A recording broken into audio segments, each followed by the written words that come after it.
El Señor esté con ustedes. Y con su espíritu. Proclamación de la buena nueva de nuestro Señor Jesucristo, según San Lucas. Gloria a ti, Señor. Transcurrido el tiempo de la purificación de María, según la ley de Moisés, ella y José llevaron al niño a Jerusalén para presentarlo al Señor, de acuerdo con lo escrito en la ley.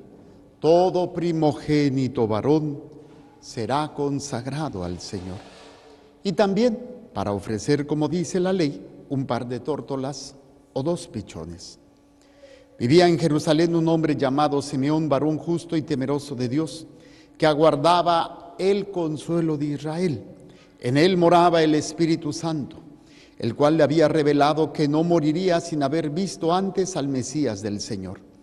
Movido por el Espíritu, fue al templo, y cuando José y María entraban con el niño Jesús para cumplir con lo prescrito por la ley, Simeón lo tomó en brazos y bendijo a Dios diciendo: Señor, ya puedes dejar morir en paz a tu siervo, según lo que me habías prometido, porque mis ojos han visto a tu Salvador, al que has preparado para bien de todos los pueblos, luz que alumbra a las naciones y gloria de tu pueblo Israel.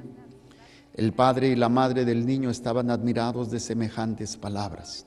Simeón los bendijo y a María, la madre de Jesús, le anunció: este niño ha sido puesto para ruina y resurgimiento de muchos en Israel, como signo que provocará contradicción, para que queden al descubierto los pensamientos de todos los corazones. Y a ti, una espada te atravesará el alma. Había también una profetisa, Ana, hija de Fanuel, de la tribu de Aser. Era una mujer muy anciana, de joven. Había vivido 7 años casada y tenía ya 84 años de edad. No se apartaba del templo ni de día ni de noche, sirviendo a Dios con ayunos y oraciones. Ana se acercó en aquel momento, dando gracias a Dios y hablando del niño a todos los que aguardaban la liberación de Jerusalén. Una vez que José y María cumplieron todo lo que prescribía la ley del Señor, se volvieron a Galilea, a su ciudad de Nazaret. El niño iba creciendo y fortaleciéndose, se llenaba de sabiduría y la gracia de Dios estaba con él. Palabra del Señor. Gloria a ti, Señor Jesús. Por la lectura del Santo Evangelio, sean perdonados nuestros pecados. Amén. Sentados. Hoy celebramos el Día de la Luz, de la Candela, y tiene que ver mucho con lo que representa. Incluso dentro de los sacramentos, tenemos 3 sacramentos que se utiliza una vela, como una señal, como un signo. ¿Cuáles son estos sacramentos? Bautizo, comunión y matrimonio. ¿Sí? ¿Cómo se llaman los padrinos de matrimonio? Develación. Y cuando el niño es bautizado, ¿qué se prende? La vela. Y cuando el niño va a hacer su primera comunión, ¿qué se prende? La vela. ¿Qué representa la vela? Pues representa esa luz que va a permitir al hombre poder caminar en medio de la oscuridad para no tropezarse y no terminar en una realidad de pérdida, de dolor, de sufrimiento. Y esto es pues clásico: caminen en la oscuridad del cuarto descalzos. ¿Qué va a pasar? Golpes, fracturas, caídas. Yo creo que todos nos hemos golpeado, ¿no? En los pies, y ¡ay!, el dedito ahí cuando se golpea, nada más oyes como truena, o cuando se te encaja la uña después de un golpe. ¡Híjole! Se siente sabroso. Y todo por no prender la luz. ¿Sí? Y es precisamente esta señal que en Jesús se da el día de la presentación. Y son palabras de Simeón, cuando le dice que dice, luz para alumbrar a las naciones. Luz para alumbrar a las naciones. Quisiera empezar con este primer punto. Cristo viene a iluminar el camino que debemos de seguir. No crean que es un camino fácil, es un camino muy difícil. En el programa yo hablaba de una de las virtudes, la virtud de la castidad. La virtud de la castidad, como toda virtud, requiere sacrificio, requiere esfuerzo. Como si quieres estudiar una carrera, ¿qué requiere? Esfuerzo y sacrificio. Si quieres ser un buen deportista, ¿qué requiere? Esfuerzo y sacrificio. El problema es que en nuestra cultura ya no se plantea el esfuerzo. Mientras más fácil se te ponga, es el camino que por naturaleza recorremos. Y el camino de la oscuridad es más fácil que el camino de la luz. Es más fácil. ¿Por qué? Porque pues te dan todo lo que quieres, te embotan los sentidos y no te permiten ver que requiere un esfuerzo, que requiere una disciplina, un sacrificio. En el noviazgo, si yo no entiendo lo que implica el sacrificio y el esfuerzo, obviamente la relación genital, la relación sexual, va a impedir que yo pueda tener una relación madura en mi matrimonio, por poner un ejemplo. Entonces, Cristo viene a iluminarnos. Y fíjense lo que nos dice la primera lectura, que está de la carta a los Hebreos, que nos habla precisamente cómo Jesús viene a sufrir. ¿Para qué sufre? Para destruir aquello que nos tiene en la oscuridad, que es la muerte, o bueno, que es el pecado, y la consecuencia del pecado, que es la muerte. ¿Y cuál es una de las principales ataduras, miedos que tiene el hombre? La muerte. El hombre a lo que más le tiene miedo normalmente es a la muerte. Y por eso trata de vivir esta vida al máximo. Pues si me voy a morir, pues quiero gozar, quiero tener, quiero buscar, quiero poder expresar lo que siento, todos mis sentimientos. Y dice, fíjense lo que lo presenta esta carta.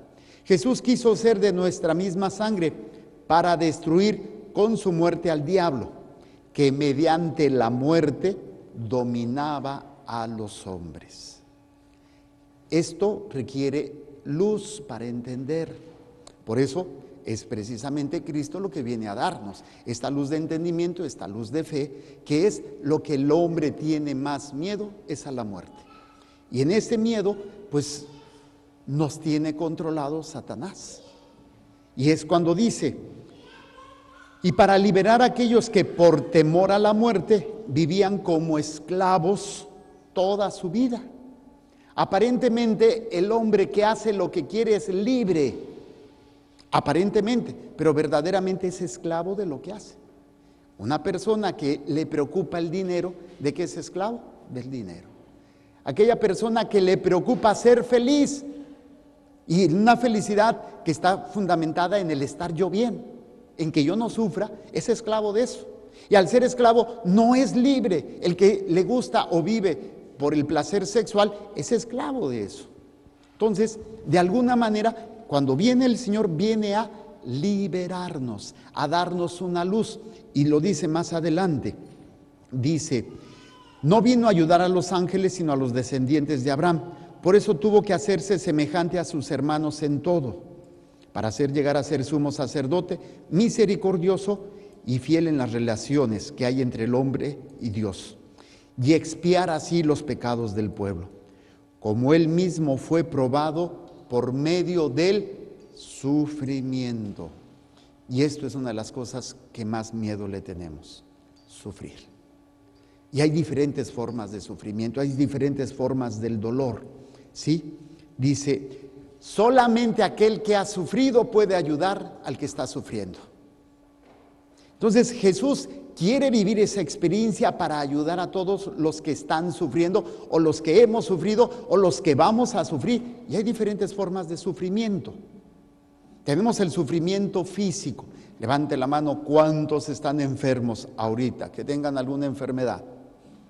¿Y cómo se sienten con el dolor? ¿Se sienten a gusto? ¿Se sienten bien? Ahora entiendo por qué tienen esas caras, ¿verdad? Pues así todo. Porque el sufrimiento físico, el dolor físico, ¿sí?, es una de las cosas que la mujer, si lo vemos desde ese punto de vista, la mujer está más capacitada para el dolor físico que el hombre, ¿sí? El hombre apenas está con un dolor de cabeza y ya se está muriendo. La mujer puede estar con dolores de parto, estar atendiendo, estar haciendo, y se tiene que aguantar. Por eso siempre he dicho que el hombre es muy cobarde en el dolor físico. No aguanta, Me ha tocado ver hombres así, según muy fuertes, muy machos, pero a la hora del dolor físico, ¡ah!, parecen peor. Y fíjense, qué denigrante usar la expresión, pareces vieja.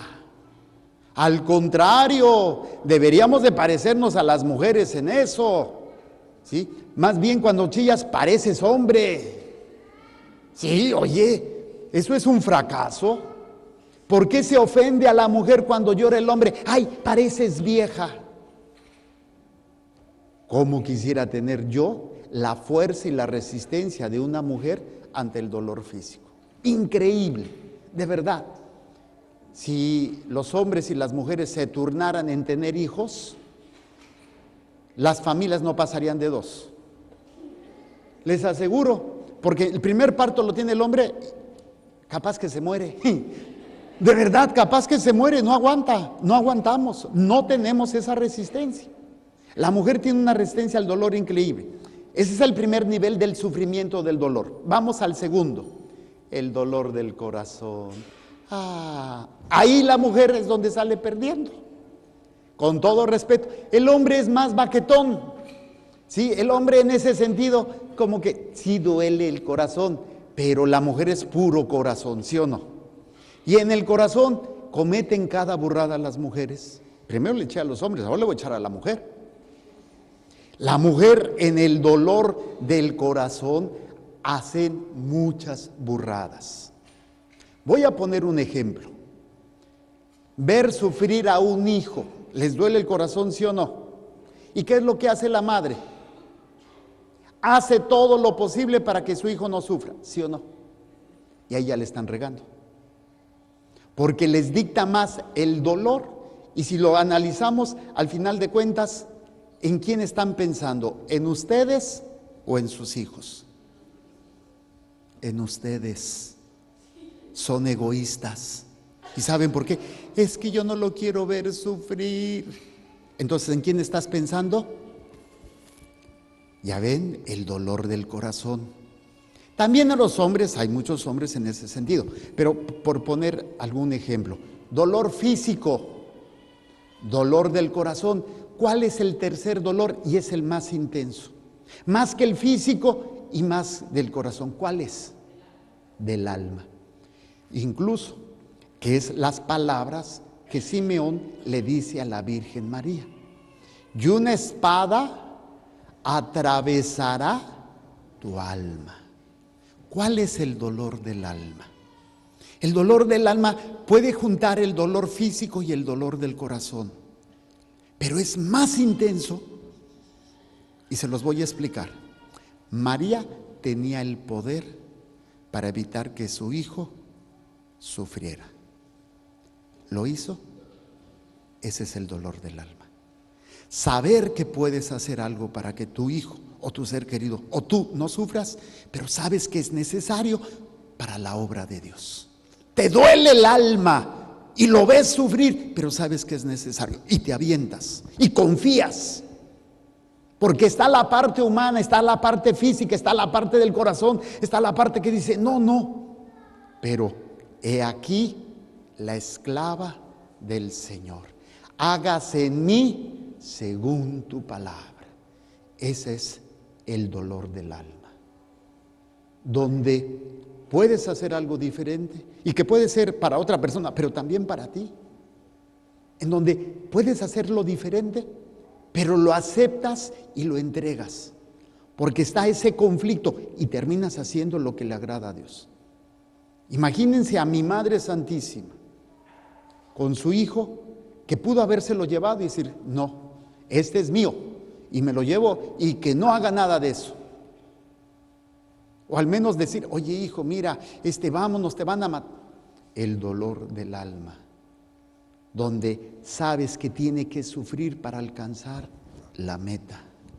Y en lugar de protegerlo, éntrale, duro. A lo mejor no se lo dices con palabras, pero estás ahí, al pie de la cruz, con tu hijo en el sufrimiento, sabiendo que está cumpliendo algo más grande que tus deseos, algo más grande que tus necesidades, algo más grande que tus pensamientos. Está cumpliendo la voluntad del Padre. Y ese dolor atraviesa. Va acompañado de dolor, pero también va acompañado de esa paz en medio del sufrimiento, porque estás haciendo lo que es agradable a Dios. Y todo esto es lo que significa la luz, la capacidad de llegar a ver eso en mi propio dolor, en mi propio sufrimiento. Cuando me está doliendo lo que me hizo mi esposo, me está doliendo lo que me hizo mi hijo, me está doliendo, Señor, pero yo te lo ofrezco para la salvación. Y entonces viene el dolor del alma. Pero a diferencia del dolor físico, a diferencia del dolor del corazón, que agota, que te quita la fuerza, que no te permite mantenerte firme, el dolor del alma te fortalece. Te fortalece de una manera que en lugar de querer salir corriendo, le dices, aquí soy. O sea, es un alimento espiritual que te fortalece. Desgraciadamente, pocas veces hemos vivido ese dolor. Casi siempre hemos estado atrapados, por eso en la carta a los Hebreos dice que estamos atrapados, dominados los hombres, ¿sí?, por el miedo a la muerte, por el miedo al dolor, por el miedo al sufrimiento, el dolor físico, el dolor del corazón. Cuando logramos trascender ese dolor para entregarnos en el sacrificio de mi propia vida, a lo mejor no me van a crucificar, a lo mejor no voy a sufrir físicamente, pero sí voy a renunciar a lo que yo quiero, mi corazón, mis deseos, para hacer la voluntad de Dios. Padre, si es posible, aparta de mí este cáliz, mas no se haga mi voluntad, sino la tuya. ¿Qué tipo de dolor estás viviendo? Los enfermos, dolor físico. Algunas veces el dolor del corazón, la infidelidad, la muerte de un ser querido, la incapacidad de poder hacer todo lo que quieres, tus propios fracasos y el dolor del alma, donde renuncio a todo para hacer lo que debo, agradando a Dios. Yo no me imagino a María meditando todas estas cosas. Imagínense, la primera noticia de una persona física que le dice que va a sufrir, y una espada atravesará tu alma. Anteriormente, no, después va a venir cuando tienen que salir huyendo porque lo quieren matar. Se van a Egipto y luego quiere regresar y no se puede ir ahí y se pierde a los 12 años. Y todo esto es un dolor en el alma. María empieza a meditar. Varios pasajes nos dicen, dos en especial, que María guardaba todas estas cosas y las meditaba en su corazón. Y no se refiere al corazón en lugar físico como órgano o el lugar de los sentimientos, el lugar donde tomo las decisiones, que es la voluntad. Ahí es donde se meditan las cosas. Si la dejo a nivel del corazón, los sentimientos nos ganan. Los sentimientos toman tanta fuerza en nosotros que vence a la voluntad y arrastra a la voluntad. El dolor del alma es un dolor que da vida. Es un dolor que no es un dolor en cuanto físico, tal vez nada más, o sentimental. Es un dolor del alma que da vida, que da luz. Nosotros tenemos que ser luz para los demás. Tal vez no con palabras, pero sí con nuestro ofrecimiento. Mamá, esposa, esposo, papá, ¿tienes familiares que están mal? ¿Tienes problemas? Empieza a hacer luz. Empieza a vivir ese dolor en el alma para que pueda hacer luz como Jesús. Obviamente yo no puedo hacer luz por mí mismo. Tengo que estar siempre unido a Jesús. Tengo que aprender a reconocer a Jesús. Y con esto termino. Dice que dos personajes, dos ancianos, en diferentes momentos reconocieron la luz, reconocieron a Cristo. Esto es interesante. Este anciano, Simeón, estaba consciente de la situación de su país. de su nación, esclavos oprimidos por el Imperio Romano. Pero él sabía que ese niño, o se le había prometido que iba a ver al Mesías. No se le dijo que iba a ser niño, no se le dijo que iba a ser anciano u hombre, simplemente que iba a conocer al Mesías. Y cuando lo descubre, una alegría. Y es cuando él, ahora Señor, puedes dejar a tu siervo irse en paz, porque mis ojos han visto a tu Salvador, han visto al que ha de alumbrar a las naciones. Y no puedo ser luz si no aprendo a descubrir a Cristo en la oscuridad del dolor, en la oscuridad del sufrimiento y del pecado. Tengo que aprender a sufrir en el alma. Y esto es lo que María nos enseña. Cuando presenta a su hijo, como manda la ley, pero ya se le empieza a decir, este hijo va a ser signo de contradicción, este hijo se va a meter en broncas.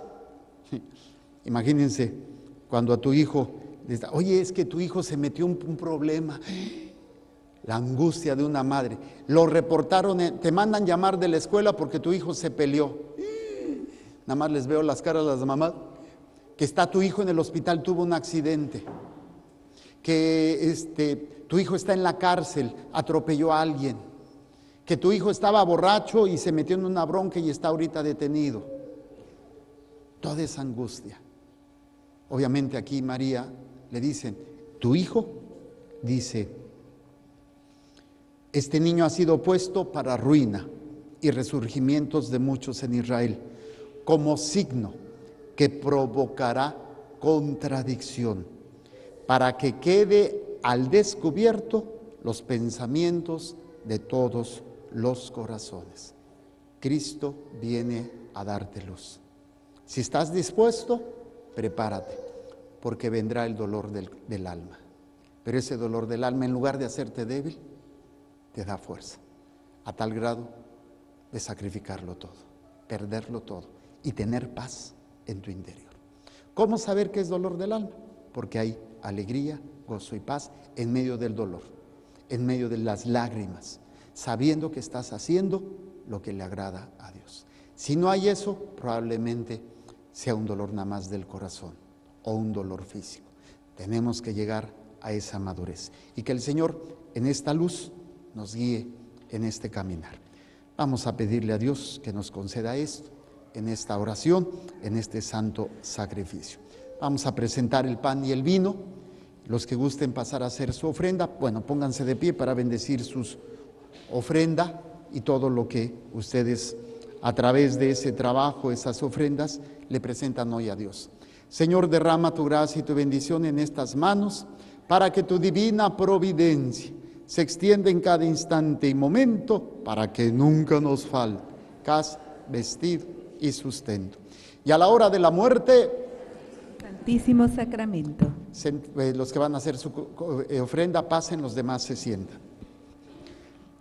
Ahorita le estaba preguntando a Dios, ¿cómo puedo explicarles mejor el dolor del alma? Y es, el alma es el lugar donde, o el corazón, pero no como sentimiento, donde tomo las decisiones. Quiere decir, donde me duele mi voluntad. Ese es el corazón del alma, el dolor del alma, donde no hago lo que quiero, sino lo que debo, aunque sea el sacrificio de lo que quiero. Y María tuvo que sacrificar lo que más quería, a su hijo. ¿Sí se entienden los tres niveles del dolor? Él nos enseña el camino. Él es la luz. Él es el sacramento de nuestra fe. Anunciamos tu muerte, proclamamos tu resurrección. Ven, Señor Jesús.